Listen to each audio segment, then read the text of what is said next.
প্রিয় শিশুরা, আজকে তোমাদের সম্মুখে আলোচনা করব যে বিষয়বস্তু নিয়ে বা চ্যাপ্টার নিয়ে, তার নাম হলো চুরি। চুরি করা, চুরি করা মানে না বলে কোনো বস্তুকে নেওয়া। চুরি করা মানে কাউরির কোনো জিনিসকে না বলে নিয়ে নেওয়া। চুরি করা ইসলামে মারাত্মক একটা গুনাহের কাজ। তোমরা অনুমতি ছাড়া কোনো জিনিস নিও না। পিতামাতা ও ভাই বোনের জিনিসও চুরি করিও না, কারণ এই সমস্ত কাজই একদিন পূর্ণ চোর বানিয়ে দেয়। তাহলে আব্বার পকেট থেকে টাকা না বলে নিয়ে নেওয়া, মায়ের শাড়ির আঁচল থেকে না বলে টাকা নিয়ে নেওয়া, দিদির বা বোনের পার্স ব্যাগ থেকে না বলে কোনো অর্থ টাকা পয়সা যাই হোক নিয়ে নেওয়া, তারপরে সে যদি জিজ্ঞাসা করে কি নিয়েছিস, তো মিথ্যা কসম খাওয়া, কে আল্লাহর কসম আমি নিইনি। এই ধরনের কার্যকলাপ করতে করতে একটা সময় কি হবে, পূর্ণ চোরে পরিণত হবে। এই জন্য বলছে যে তোমরা কেউ কখনো কাউরির কাছ থেকে না বলে কোনো জিনিস নিও না। ঠাট্টা বিদ্রুপ বশত চুরি করিও না, কারণ চুরি সর্বাবস্থায় খারাপ। কেউ দেখবে কোনো জিনিস ব্যাগ থেকে নিয়েছে, নিয়ে নেওয়ার পরে তুমি যদি খোঁজ করো তাহলে পরে ধরা দেবে গে আমি নিয়েছিলাম, কিন্তু অথচ তুমি ধরো খুঁজলাই না, তুমি বুঝতেই পারলে না কি নিয়ে নিয়েছে, তোমাকে আর কিছু বললোই না, ও নিয়েছে, নিয়ে নিলই অলরেডি, তোমাকে আর কিছুই বললো না। তাহলে সেক্ষেত্রে কিন্তু ঠাট্টা বিদ্রুপ বশত নেওয়া ঠিক নয়। আমি তোমাদের বলছিলাম এটাই, যে একটা চোর যাকে ফাঁসির আদেশ দেওয়া হলো, তো তার শেষ ইচ্ছা জিজ্ঞাসা করা হলে সে তখন বলে যে আমি আমার মায়ের সঙ্গে কথা বলবো। আর মায়ের সঙ্গে কথা বলবো বলে কথা কানে কানে বলতে গিয়ে মায়ের কানে জোরে কামড় বসিয়ে কানটাকে ছিঁড়ে নিল।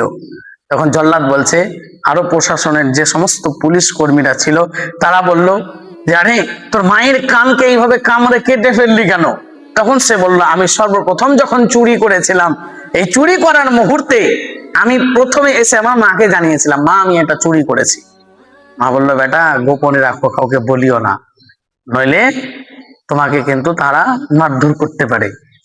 এবং দ্বিতীয় দিন যখন চুরি করলাম, চুরি করার পরে মাকে এসে বললাম, মা সেই মুহূর্তে এই বিষয়টা একটা গোপন রাখলো, কাউকে বললো না, আমাকে বকাঝকাও দেয়নি।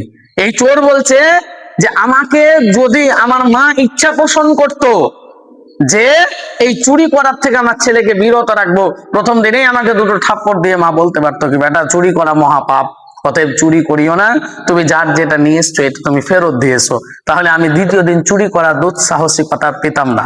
কিন্তু আমার মা আমাকে প্রথম দিনেই সে আমাকে প্রশ্রয় দিয়েছে, চুরি করা থেকে বিরত রাখার জন্য চেষ্টা করেনি। তাহলে আজকে যে আমি পূর্ণ চোর হয়ে গেছি, আজকে যার দরুন আমাকে ফাঁসি হতে হচ্ছে বা আমাকে ফাঁসি দিচ্ছে, তার পেছনে কিন্তু আমার মায়ের অবদান আছে, আমার মায়ের হাত রয়েছে। এই জন্য আমি আমার মায়ের কানকে কেটে দিলাম, কারণ মায়ের কানে কানে প্রথমে বলেছিলাম কি মা অমুকের দোকান থেকে ডিম চুরি করেছিলাম। তো এই জন্য বলছে যে চুরি করা আল্লাহ তাআলার অসন্তুষ্টির কারণ। আল্লাহ তাআলা বলেছেন যে চোরের হাত কেটে দাও, ফাক্তাউ আইদিয়াকুম, চুরি করবে যে তার শাস্তিকে হাত কেটে দেওয়া। অতএব আমরা প্রত্যেক বাচ্চাদের মানসিকতা এটা তৈরি করতে হবে যে আমরা কখনোই না বলে কোনো জিনিস নেব না। টাকা পয়সার দরকার হবে, আব্বা মা আর এটা দরকার আছে, তারাই দেবে।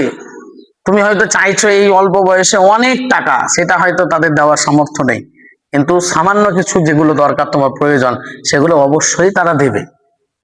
এই জন্য অবশ্যই কাউরির টাকা আমরা না বলে নেব না, এবং আমরা এই সমস্ত ঠাট্টা বশতও কোনো ধরনের জিনিস নেব না। বন্ধু বান্ধবীর ব্যাগ থেকে কোনো জিনিস বের করে নেব না না বলে, এবং তার সঙ্গে সঙ্গে আমরা চুরি করার যে বিষয়, সেই চুরি করার থেকে বিরত থাকবো। আল্লাহ রাব্বুল আলামিন আমাদের প্রত্যেককে বলার থেকে শোনার থেকে যেন আমল করার তৌফিক দান করেন। আসসালামু আলাইকুম ওয়া রাহমাতুল্লাহি ওয়া বারাকাতুহু।